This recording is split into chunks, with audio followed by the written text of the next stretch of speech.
JDS ಭದ್ರಕೋಟೆ ಹಾಸನದಲ್ಲಿ ಕಾಂಗ್ರೆಸ್ ನಾಯಕರ ರಣಾರ್ಭಟ. ಜನ ಕಲ್ಯಾಣೋತ್ಸವದಲ್ಲಿ ದೋಸ್ತಿ ನಾಯಕರ ವಿರುದ್ಧ ಕೈ ನಾಯಕರು ಕಿಡಿ.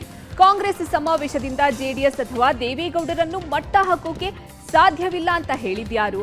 ಸಿಎಂ ಕುರ್ಚಿಯ ಪವರ್ಗೆ ತೆರೆಮರೆಯಲ್ಲಿ ನಡೀತಾ ಇದೆಯಾ? ಎಲ್ಲವನ್ನ ನೋಡ್ತಾ ಹೋಗೋಣ ಕರ್ನಾಟಕ ಟಾಪ್ 20ಯಲ್ಲಿ. ಹಾಸನ ಜಿಲ್ಲೆಯ ಅರಸೀಕೆರೆಯ ಎಸ್ಎಂ ಕೃಷ್ಣ ನಗರ ಬಡಾವಣೆಯಲ್ಲಿ ಕಾಂಗ್ರೆಸ್ನಿಂದ ಜನಕಲ್ಯಾಣೋತ್ಸವ ನಡೆಯಿತು. ಈ ಅದ್ದೂರಿ ಕಾರ್ಯಕ್ರಮಕ್ಕೆ ಕಾಂಗ್ರೆಸ್ ನಾಯಕರಾದ Randeep Surjewala, doctor G Parameshwar, DCM DK Shivakumar, CM Siddaramaiah ಸೇರಿದಂತೆ ಘಟಾನುಘಟಿ ನಾಯಕರ ದಂಡೆ ವೇದಿಕೆ ಅಲಂಕರಿಸಿತ್ತು. ಹಾಸನ ಸಮಾವೇಶದಲ್ಲಿ ಮಾತನಾಡಿದ ಸುರ್ಜೇವಾಲಾ ಕೇಂದ್ರ ಹಾಗೂ ಬಿಜೆಪಿ ನಾಯಕರ ವಿರುದ್ಧ ಹರಿಹಾಯ್ದರು.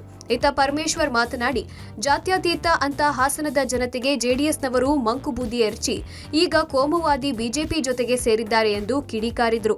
ಸಿಎಂ ಸಿದ್ದರಾಮಯ್ಯ ಮಾತನಾಡಿ, ಬಡವರು ಯಾರು ಹಸಿವಿನಿಂದ ಮಲಗಬಾರದು, ಕರ್ನಾಟಕ ಹಸಿವು ಮುಕ್ತ ರಾಜ್ಯ ಆಗಬೇಕು ಅಂತ 5 ಕೆಜಿ ಅಕ್ಕಿಯನ್ನು ಉಚಿತವಾಗಿ ಕೊಟ್ಟಿದ್ದು ನಾವು ಎಂದ್ರು.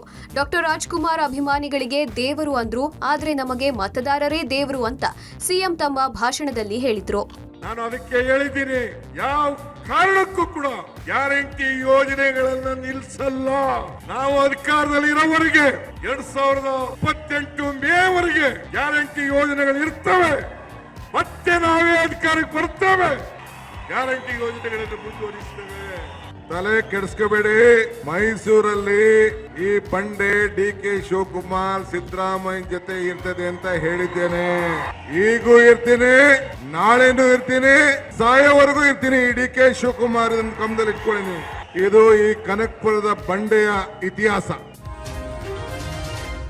ಹಾಸನದ ಸಮಾವೇಶ ಸಿದ್ದರಾಮಯ್ಯ ಡಿಕೆ ಶಿವಕುಮಾರ್ ಶಕ್ತಿ ಪ್ರದರ್ಶನ ಸಮಾವೇಶ ಅಲ್ಲ, ಅದು ಕಾಂಗ್ರೆಸ್ ಸಮಾವೇಶ ಅಂತ ಗೃಹ ಸಚಿವ ಪರಮೇಶ್ವರ್ ಸಿದ್ದರಾಮಯ್ಯ ಮತ್ತು ಡಿಕೆ ಶಿವಕುಮಾರ್ಗೆ ಟಾಂಗ್ ಕೊಟ್ಟಿದ್ದಾರೆ. ಹಾಸನ ಸಮಾವೇಶದ ಬಗ್ಗೆ ಪ್ರತಿಕ್ರಿಯೆ ನೀಡಿದ ಅವರು, ಕಾಂಗ್ರೆಸ್ ಪಕ್ಷ ಮತ್ತು ಸ್ವಾಭಿಮಾನ ಒಕ್ಕೂಟ ಅಂತ ಮಾಡಿಕೊಂಡು ಸಮಾವೇಶ ಮಾಡ್ತಿದ್ದಾರೆ. ಅವರೆಲ್ಲ ಪಕ್ಷ ಮತ್ತು ಸರ್ಕಾರದ ಪರವಾಗಿಯೇ ಇರೋರು, ಎಲ್ಲ ಒಟ್ಟಿಗೆ ಸೇರಿ ಕೆಪಿಸಿಸಿಯಿಂದ ಸಮಾವೇಶ ಮಾಡ್ತಿರೋದು.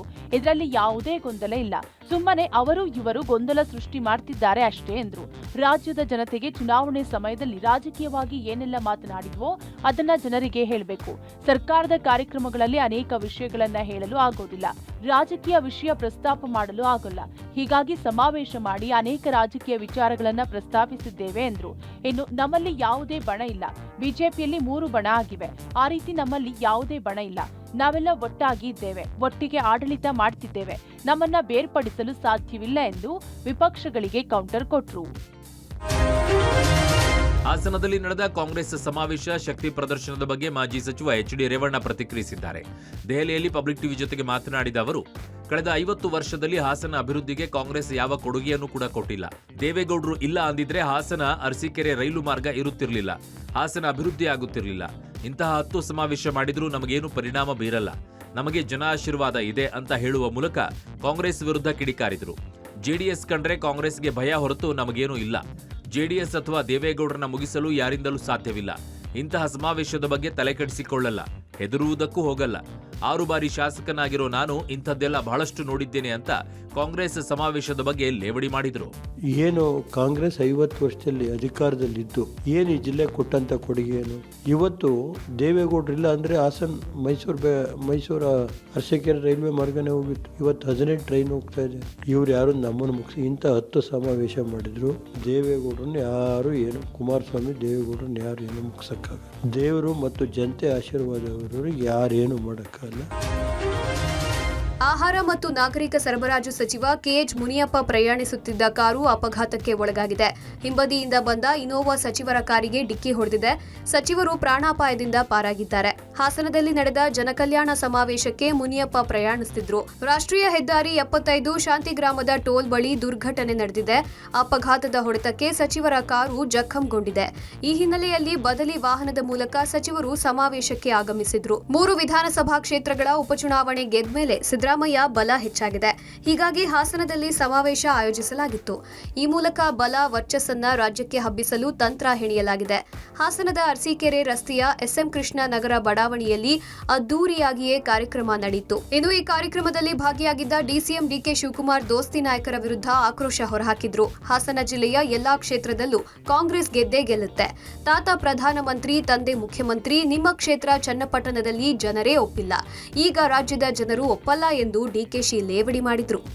ತಾತ ಪ್ರಧಾನಮಂತ್ರಿ, ಮಗ ಮುಖ್ಯಮಂತ್ರಿ, ನಿಮ್ಮ ಕ್ಷೇತ್ರದಲ್ಲೇ ಇವತ್ತು ಚನ್ನಪಟ್ಟಣದಲ್ಲಿ ಜನ ನಿಮ್ಮನ್ನ ಒಪ್ಪಿಲ್ಲ. ಈ ರಾಜ್ಯದಲ್ಲಿ ಮತ್ತೆ ಒಪ್ಪಲಿಕ್ಕೆ ಸಾಧ್ಯ ಇಲ್ಲ. ರಾಜ್ಯ ಕಾಂಗ್ರೆಸ್ನಲ್ಲಿ ಸಿಎಂ ಕುರ್ಚಿಯ ಪವರ್ ಗೇಮ್ ತೆರೆಮರೆಯಲ್ಲಿ ನಡೆಯುತ್ತಿದೆಯಾ ಎಂಬ ಕೌತುಕ ತಲೆ ಹೊಕ್ಕಿದೆ. ಮೊನ್ನೆ ಡಿಸಿಎಂ ಡಿಕೆ ಶಿವಕುಮಾರ್ ಖಾಸಗಿ ವಾಹಿನಿಗೆ ನೀಡಿದ ಸಂದರ್ಶನದಲ್ಲಿ ನಮ್ಮಲ್ಲಿ ಕೆಲವು ಹೊಂದಾಣಿಕೆ ಒಪ್ಪಂದ ಆಗಿದೆ ಎಂದು ಹೇಳಿದರು. ಈ ಹೇಳಿಕೆ ಪಕ್ಷದ ಒಳಗೆ ಫೈರ್ ಕ್ರಿಯೇಟ್ ಮಾಡುತ್ತಿದೆ. ಒಂದು ಕಡೆ ಜಾಣತನದ ರಾಜಕಾರಣ, ಮತ್ತೊಂದು ಕಡೆ ಚಾಣಾಕ್ಷ ಆಟದ ಮೂಲಕ ಡಿಸಿಎಂ ಡಿಕೆ ಶಿವಕುಮಾರ್ ಸಿಎಂ ಕುರ್ಚಿಯ ಪವರ್ ಗೇಮ್ ಶುರು ಮಾಡಿದಂತೆ ಕಾಣ್ತಿದೆ ಎನ್ನಲಾಗ್ತಿದೆ. ಇತ್ತ ಸಮಯದ ಗೊಂಬೆ ರಾಜಕಾರಣದಿಂದ ಸಿದ್ದರಾಮಯ್ಯ ಬಣದ ಜೊತೆ ಡಿಕೆಶಿ ಯಾರಿಗೆಲ್ಲ ವಾರ್ ಶುರು ಮಾಡಿದ್ದಾರೆಂಬ ಲೆಕ್ಕಾಚಾರ ಇದೆ. ಜೊತೆಗೆ ಹೈಕಮಾಂಡ್ ಇಷ್ಟೇ ಕಾರ್ಡ್ ಪ್ಲೇ ಮಾಡುತ್ತಿರುವ ಡಿಕೆಶಿ ತಮ್ಮದೇ ರಾಜಕೀಯ ಲೆಕ್ಕಾಚಾರ ಹೆಣೆಯುತ್ತಿದ್ದಾರೆ ಎಂಬ ಸುದ್ದಿ ರಾಜಕೀಯ ಪಡಸಾಲೆಯಲ್ಲಿ ಸುತ್ತು ಹೊಡೆಯುತ್ತಿದೆ. ಇದರ ಮಧ್ಯೆ ಮಾರ್ಚ್ ಬಳಿಕವೇ ಕುರ್ಚಿ ಕಂಟಕದ ನಿಜವಾದ ಧರ್ಮ ಸಂಕಟ ಕೈ ಪಡೆಗೆ ಎದುರಾಗಬಹುದು ಎನ್ನಲಾಗ್ತಿದೆ. ಇನ್ನು ಸರ್ಕಾರ ರಚನೆಯಾದ ಬಳಿಕವೂ ಕಾಂಗ್ರೆಸ್ ನಾಯಕರಲ್ಲಿ ಈ ವಿಚಾರವಾಗಿ ಸಿಎಂ ಬಣ, ಡಿಸಿಎಂ ಬಣದ ನಾಯಕರು ಪರಸ್ಪರ ಬಹಿರಂಗ ಹೇಳಿಕೆ ಕೊಡುವ ಮೂಲಕ ವಾಗ್ಯುದ್ಧಕ್ಕೂ ಇಳಿದಿದ್ರು. ಅದಾದ ಬಳಿಕ ಇದೀಗ ಮತ್ತೆ ಕಾಂಗ್ರೆಸ್ನಲ್ಲಿ ಅಧಿಕಾರ ಹಸ್ತಾಂತರ ಹಣಾಹಣಿ ಶುರುವಾಗಿದೆ. ಪವರ್ ಶೇರಿಂಗ್ ಬಗ್ಗೆ CM Siddaramaiah, DCM DK Shivakumar ಹೇಳಿಕೆಗೆ ಗೃಹ ಸಚಿವ ಪರಮೇಶ್ವರ್ ಕಿಡಿಕಾರಿದ್ದಾರೆ.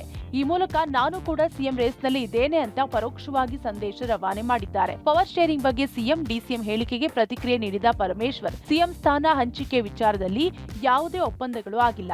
ಒಪ್ಪಂದ ಆಗಿರೋ ಬಗ್ಗೆ ನಮಗೆ ಮಾಹಿತಿ ಇಲ್ಲ. ನಾನು ದೆಹಲಿಯಲ್ಲಿರೋರಿಗೆ ಕೇಳಿದೆ, ಇಲ್ಲಿರೋರಿಗೂ ಕೇಳಿದೆ, ಒಪ್ಪಂದ ಆಗಿಲ್ಲ ಅಂದ್ರು. ಡಿಕೆ ಶಿವಕುಮಾರ್ ಏನರ್ಥದಲ್ಲಿ ಹೇಳಿದ್ದಾರೋ ಗೊತ್ತಿಲ್ಲ ನನಗೆ. ಅದಕ್ಕೆ ಸಿದ್ದರಾಮಯ್ಯ ಅವರು ಅಂತಹ ಒಪ್ಪಂದ ಆಗಿಲ್ಲ ಅಂತ ಹೇಳಿದ್ದಾರೆ. ಒಪ್ಪಂದ ಆಗಿದೆ ಅಂದ್ರೆ ಮತ್ತೆ ನಾವೆಲ್ಲ ಯಾಕಿರ್ಬೇಕು, ಅವರಿಬ್ಬರೇ ರಾಜಕಾರಣ ಮಾಡ್ಲಿ ಎಂದ್ರು ಪರಂ. ಇದಕ್ಕೆ ಡಿಕೆ ಪ್ರತಿಕ್ರಿಯಿಸಿ, ಈ ವಿಚಾರವಾಗಿ ನಾನು ಯಾರ ಬಳಿಯೂ ಮಾತನಾಡಿಲ್ಲ, ಸಿಎಂ ಸ್ಪಷ್ಟನೆ ನೀಡಿದ ಮೇಲೆ ಮುಗೀತು ಎಂದ್ರು. ಯಾವ ಒಪ್ಪಂದನೂ ಯಾರು ಆಗಿದೆ ಅಂತ ಎಲ್ಲೂ ಯಾರು ಹೇಳಿಲ್ಲ. ಒಪ್ಪಂದ ಆಗಿದೆ ಅಂತಂದ್ರೆ ಮತ್ತೆ ನಾವೆಲ್ಲ ಯಾಕಿರ್ಬೇಕು?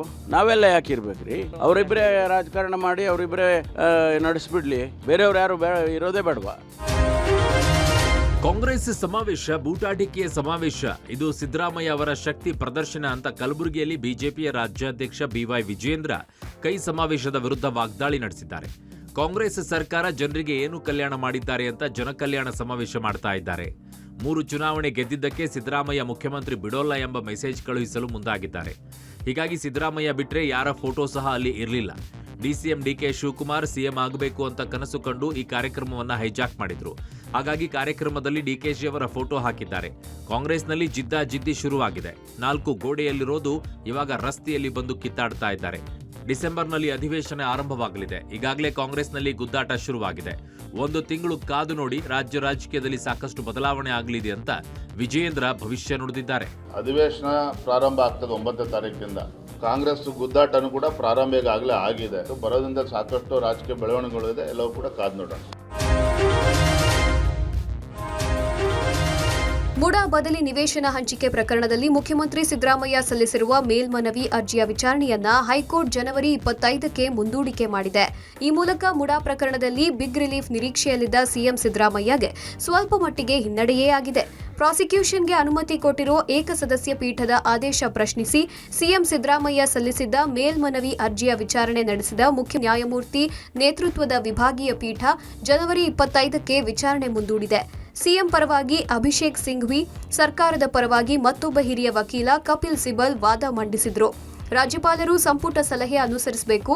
ರಾಜ್ಯಪಾಲರು ಪ್ರಾಸಿಕ್ಯೂಷನ್ಗೆ ಅನುಮತಿಸುವ ಅಧಿಕಾರ ವ್ಯಾಪ್ತಿ ಹೊಂದಿಲ್ಲ. ರಾಜ್ಯಪಾಲರು ರಾಷ್ಟ್ರಪತಿಗೆ ಪ್ರಕರಣ ವರ್ಗಾಯಿಸಬಹುದಿತ್ತು ಎಂದು ಕಪಿಲ್ ಸಿಬಲ್ ವಾದ ಮಂಡಿಸಿದ್ರು. ಇನ್ನು ಮುಡಾ ಹಗರಣದ A4 ದೇವರಾಜ್ ಸಲ್ಲಿಸಿದ್ದ ಅರ್ಜಿ ವಿಚಾರಣೆ ಹೈಕೋರ್ಟ್ನ ವಿಭಾಗೀಯ ಪೀಠದಲ್ಲಿ ನಡೆಸಲಾಯಿತು. ದೇವರಾಜು ಪರ ಹಿರಿಯ ವಕೀಲ ದುಷ್ಯಂತ್ ದವೆ ವಾದ ಮಂಡನೆ ಮಾಡಿದ್ರು. ಪ್ರಕರಣದಲ್ಲಿ 80 ವರ್ಷ ವಯಸ್ಸಾಗಿರುವ ದೇವರಾಜ್ ಅವರಿಗೆ ರಕ್ಷಣೆ ನೀಡಬೇಕೆಂದು ಕೋರಿದ್ರು. ಇಲ್ಲವಾದಲ್ಲಿ ತಾವು ಸುಪ್ರೀಂ ಕೋರ್ಟ್ಗೂ ಹೋಗುವುದಾಗಿ ತಿಳಿಸಿದ್ರು. ಮುಡಾ ಹಗರಣ ಪ್ರಕರಣದಲ್ಲಿ ಬಿಗ್ ಬೆಳವಣಿಗೆಯೊಂದು ನಡೆದಿದೆ. ಸಿಎಂ ಪತ್ನಿಗೆ ಮುಡಾದಿಂದ ಪಡೆದಿದ್ದ 14 ನಿವೇಶನದ ವಿಚಾರದಲ್ಲಿ ವೈಟ್ನರ್ ಹಾಕಿದ್ದ ಒಂದು ದಾಖಲೆ ಬಹಳಷ್ಟು ಅನುಮಾನಗಳಿಗೆ ಕಾರಣವಾಗಿತ್ತು. ಇಷ್ಟಾದರೂ ಸಿಎಂ ಅವರ ಕಾನೂನು ಹೋರಾಟದಲ್ಲಿ ಈ ವೈಟ್ನರ್ ದಾಖಲೆ ಅಧಿಕೃತವಾಗಿ ಕೊಟ್ಟಿರಲಿಲ್ಲ. ಆದರೆ ಈಗ ಅದೇ ದಾಖಲೆಯನ್ನು ಸಿಎಂ ನ್ಯಾಯಾಲಯಕ್ಕೆ ನೀಡಿದ್ದಾರೆ. ಹೀಗಾಗಿ ವೈಟ್ನರ್ ಅಸಲಿ ಕಥೆಯನ್ನ ಸಿಎಂ ನ್ಯಾಯಾಲಯದಲ್ಲಿ ಹೇಳಲೇಬೇಕಾದ ಸ್ಥಿತಿಯನ್ನು ತಾವೇ ಸೃಷ್ಟಿ ಮಾಡಿಕೊಂಡಿದ್ದಾರೆ. ಮುಡಾ ವಿಚಾರದಲ್ಲಿ ರಾಜ್ಯಪಾಲರಿಗೆ ಸಿಎಂ ಈ ಹಿಂದೆ ನೀಡಿದ ಉತ್ತರದಲ್ಲಿ ಈ ವೈಟ್ನರ್ ಹಾಕಿದ ದಾಖಲೆ ಇರಲಿಲ್ಲ. ನ್ಯಾಯಾಲಯದಲ್ಲಿ ಈ ಹಿಂದೆ ಸಲ್ಲಿಸಿದ್ದ ರಿಟ್ ಪಿಟಿಷನ್ನಲ್ಲೂ ವೈಟ್ನರ್ ದಾಖಲೆಯನ್ನು ಸಿಎಂ ನಮೂದಿಸಿರಲಿಲ್ಲ. ಆದ್ರೆ ಈಗ ನ್ಯಾಯಾಲಯದಲ್ಲಿ ಹಾಕಿರುವ ರಿಟ್ ಅಪೀಲ್ನಲ್ಲಿ ದಿಢೀರನೆ ಈ ದಾಖಲೆಯನ್ನು ನೀಡಿದ್ದಾರೆ. ಈ ವೈಟ್ನರ್ ದಾಖಲೆಯೇ ಸಿಎಂಗೆ ಮುಳುವಾಗುವ ಸಾಧ್ಯತೆ ಇದೆ. ಯಾಕಂದ್ರೆ ವೈಟ್ನರ್ ದಾಖಲೆ ಬಗ್ಗೆ ಗಂಭೀರ ಅನುಮಾನಗಳನ್ನು ದೂರುದಾರ ಸ್ನೇಹಮಯಿ ಕೃಷ್ಣ ವ್ಯಕ್ತಪಡಿಸಿದ್ರು. ಈಗ ಸಿಎಂ ತಾವಾಗಿಯೇ ಈ ದಾಖಲೆ ನೀಡಿರುವ ಕಾರಣ ಅದರ ಅಸಲಿಯತ್ತನ್ನ ನ್ಯಾಯಾಲಯಕ್ಕೆ ಹೇಳಲೇಬೇಕಿದೆ. ಇನ್ನು ಸಿಎಂ ಪತ್ನಿಗೆ 14 ನಿವೇಶನ ಕೊಟ್ಟಿದ್ದ ಮುಡಾ ಆಯುಕ್ತ ನಟೇಶ್ಗೆ ಮತ್ತೊಂದು ಸಂಕಷ್ಟ ಶುರುವಾಗಿದೆ. ಡಿಬಿ ನಟೇಶ್ ವಿರುದ್ಧ ಲೋಕಾಯುಕ್ತಕ್ಕೆ ಮತ್ತೊಂದು ದೂರು ಸಲ್ಲಿಕೆಯಾಗಿದೆ. ಡಿಬಿ ನಟೇಶ್ ತಮ್ಮ ಹೆಂಡತಿ ಡಿಸಿ ರಶ್ಮಿ ಮೂಲಕ ಅಕ್ರಮವಾಗಿ ಕಂಪನಿಗಳಲ್ಲಿ ಹಣ ಹೂಡಿಕೆ ಮಾಡಿದ್ದಾರೆ ಎಂದು ಮೈಸೂರು ಲೋಕಾಯುಕ್ತಕ್ಕೆ ಸ್ನೇಹಮಯಿ ಕೃಷ್ಣ ದೂರು ಸಲ್ಲಿಸಿದ್ದಾರೆ. ನಟೇಶ್ ತಮ್ಮ ಪತ್ನಿಯನ್ನು ಹಲವು ಸಂಸ್ಥೆಗಳಲ್ಲಿ ನಿರ್ದೇಶಕಿಯನ್ನಾಗಿಸಿ ತಮ್ಮ ಅಕ್ರಮ ಹಣವನ್ನು ಬಂಡವಾಳವನ್ನಾಗಿ ಹೂಡಿರುವ ಅನುಮಾನ ಇದೆ ಎಂದು ದೂರಿನಲ್ಲಿ ಹೇಳಿದ್ದಾರೆ. ಇನ್ನು ಮೈಸೂರಿನ ಬಿಜೆಪಿ ಗ್ರಾಮಾಂತರ ಅಧ್ಯಕ್ಷ ಮಹದೇವ ಸ್ವಾಮಿಗೂ ಇದೇ ವಿಚಾರದಲ್ಲಿ ಸಂಕಷ್ಟ ಎದುರಾಗಿದೆ. ನಟೇಶ್ ಪತ್ನಿಯ ಜೊತೆ ಬಿಜೆಪಿ ಜಿಲ್ಲಾಧ್ಯಕ್ಷನ ಮಹದೇವಸ್ವಾಮಿ ಹೋಟೆಲ್ ಪಾಲುದಾರಿಕೆಯಲ್ಲಿದ್ದಾರೆ ಎಂಬ ದಾಖಲೆಯನ್ನ ಸ್ನೇಹಮಯಿ ಕೃಷ್ಣ ಬಿಡುಗಡೆ ಮಾಡಿದ್ದಾರೆ. ನಟೇಶ್ ಪತ್ನಿ ರಶ್ಮಿಯ ಸಂಸ್ಥೆಯಲ್ಲಿ ಮಹದೇವಸ್ವಾಮಿ ಹಾಗೂ ಅವರ ಪತ್ನಿ ಪಾಲುದಾರರಾಗಿರುವ ಕಾರಣ ಬಿಜೆಪಿ ಜಿಲ್ಲಾಧ್ಯಕ್ಷನಿಗೂ ಮುಡಾ ಕಂಟಕ ಶುರುವಾದಂತೆ ಆಗಿದೆ. ಇನ್ನು ಈ ಎಲ್ಲ ಬೆಳವಣಿಗೆಗಳ ಮಧ್ಯೆ ಮೈಸೂರಿನಲ್ಲಿ ಕಾಂಗ್ರೆಸ್ ಶಾಸಕ ಹರೀಶ್ ಗೌಡ ಸ್ಫೋಟಕ ಹೇಳಿಕೆ ನೀಡಿದ್ದಾರೆ. ಮುಡಾದಲ್ಲಿ ರಾಜಕಾರಣಿಗಳು ಬೇನಾಮಿ ಹೆಸರಿನಲ್ಲಿ ಆಸ್ತಿ ಮಾಡಿದ್ದಾರೆ, ಸರಿಯಾಗಿ ತನಿಖೆ ಮಾಡಿದರೆ ಎಲ್ಲರ ಹೆಸರು ಹೊರಬರುತ್ತದೆ ಎಂದು ಅಚ್ಚರಿ ಹೇಳಿಕೆ ನೀಡಿದ್ದಾರೆ. ಚಾಮುಂಡೇಶ್ವರಿ ನಗರ ಸರ್ವೋದಯ ಸಂಘದಿಂದ 48 ಜನರಿಗೆ ನಿವೇಶನ ನೀಡಲಾಗಿದೆ. ಇದರಲ್ಲಿ ರಾಜಕಾರಣಿಗಳು, ರಿಯಲ್ ಎಸ್ಟೇಟ್ ಏಜೆಂಟ್ಗಳು, ಬಿಲ್ಡರ್ಗಳಿಗೆ ನಿವೇಶನ ಕೊಟ್ಟಿದ್ದಾರೆ. ಇದು ಸಾಕಷ್ಟು ಜನರಿಗೆ ಕಂಟಕ ತಂದೊಡ್ಡಲಿದೆ. ತನಿಖಾ ಸಂಸ್ಥೆಗಳು ಸರಿಯಾಗಿ ತನಿಖೆ ಮಾಡಿದ್ರೆ ಹಲವು ರಾಜಕಾರಣಿಗಳ ಹೆಸರು ಹೊರಬರುತ್ತದೆ. ಅವರ ಹೆಸರುಗಳನ್ನ ನಾನು ಹೇಳೋದಿಲ್ಲ ಎಂದು ಅಡ್ಡಗೋಡೆಯ ಮೇಲೆ ದೀಪ ಇಟ್ಟಂತೆ ಹೇಳಿಕೆ ನೀಡಿ ಅಚ್ಚರಿ ಮೂಡಿಸಿದ್ದಾರೆ. ಹಾಗಾದ್ರೆ ಮೈಸೂರಿನ ರಾಜಕಾರಣಿಗಳು ಮುಡಾದಿಂದ ಎಷ್ಟು ನಿವೇಶನ ಪಡೆದಿದ್ದಾರೆ, ಯಾರೆಲ್ಲ ರಾಜಕಾರಣಿಗಳು ಇದರಲ್ಲಿದ್ದಾರೆ ಎಂಬುದು ಗೊತ್ತಾಗಬೇಕಿದೆ. ನಮ್ಮ ಮುಡಾ ಪ್ಯಾನಲ್ ಇಂದ ಯಾರು ಲಾಯರ್ ಇದ್ರು ಅವ್ರನ್ನೂ ಸಹ ಇದರಲ್ಲಿ ಹಗರಣದಲ್ಲಿ ಭಾಗಿಯಾಗವ್ರೆ ಅಂತ ಅನ್ಸುತ್ತೆ ನನಗೆ. ಇದರಲ್ಲಿ ರಾಜಕಾರಣಿಗಳವ್ರೆ, ರಿಯಲ್ ಎಸ್ಟೇಟ್ ಉದ್ಯಮಿಗಳವ್ರೆ, ಇವರೆಲ್ಲರನ್ನೂ ಸೇರ್ ಮಾಡಿದ್ದಂತ ಹಗರಣ ಇದು. ರಾಜಕಾರಣಿಗಳು ಯಾರಿದ್ದಾರೆ ಅಂತ ಅನ್ನೋದನ್ನ ತನಿಖಾ ಸಂಸ್ಥೆಯವರು ತನಿಖೆ ಮಾಡಿ ಹೇಳ್ಬೇಕು ನಮ್ಗೆ. ನಾವು ಇಂಥವ್ರೆ ಅವ್ರೆ ಅಂತ ಹೇಳಕ್ ಆಗುದಿಲ್ಲ ನಾವು. ರಾಜ್ಯದಲ್ಲಿ ಮತ್ತೆ ರಾಜ್ಯಪಾಲರು ವರ್ಸಸ್ ಸರ್ಕಾರದ ನಡುವೆ ಸಂಘರ್ಷ ಶುರುವಾದಂತೆ ಕಾಣ್ತಿದೆ. ಅದೇನಪ್ಪಾ ಅಂದ್ರೆ ರಾಜ್ಯಪಾಲರ ಅಧಿಕಾರ ಮತ್ತಷ್ಟು ಕಸಿಯಲು ರಾಜ್ಯ ಸರ್ಕಾರ ಸಿದ್ಧತೆ ನಡೆಸಿದೆ. ಗ್ರಾಮೀಣ ಅಭಿವೃದ್ಧಿ ವಿವಿ ಆಯಿತು, ಈಗ ಎಲ್ಲಾ ವಿವಿಗಳಲ್ಲಿ ರಾಜ್ಯಪಾಲರ ಅಧಿಕಾರ ಕಸಿಯಲು ತೆರೆಮರೆಯಲ್ಲಿ ಸರ್ಕಸ್ ಮಾಡ್ತಿದೆ. ರಾಜ್ಯಪಾಲರ ಕುಲಾಧಿಪತಿ ಅಧಿಕಾರ ಸರ್ಕಾರವೇ ಪಡೆಯಲು ಕಾಯ್ದೆ ತರಲು ಪ್ಲಾನ್ ಮಾಡ್ತಿದ್ದು, ಈ ಸಂಬಂಧ ಕಾನೂನು ಇಲಾಖೆ ಅಭಿಪ್ರಾಯಕ್ಕೆ ಉನ್ನತ ಶಿಕ್ಷಣ ಇಲಾಖೆ ಮುಂದಾಗಿದೆ. ಒಂದ್ ವೇಳೆ ಕಾನೂನು ಇಲಾಖೆ ಒಪ್ಪಿಗೆ ಕೊಟ್ರೆ ಮುಂದಿನ ವರ್ಷದ ಮೊದಲ ಅಧಿವೇಶನದಲ್ಲಿ ಕಾಯ್ದೆ ಮಂಡನೆಗೆ ಸಿದ್ಧತೆ ನಡೆದಿದೆ.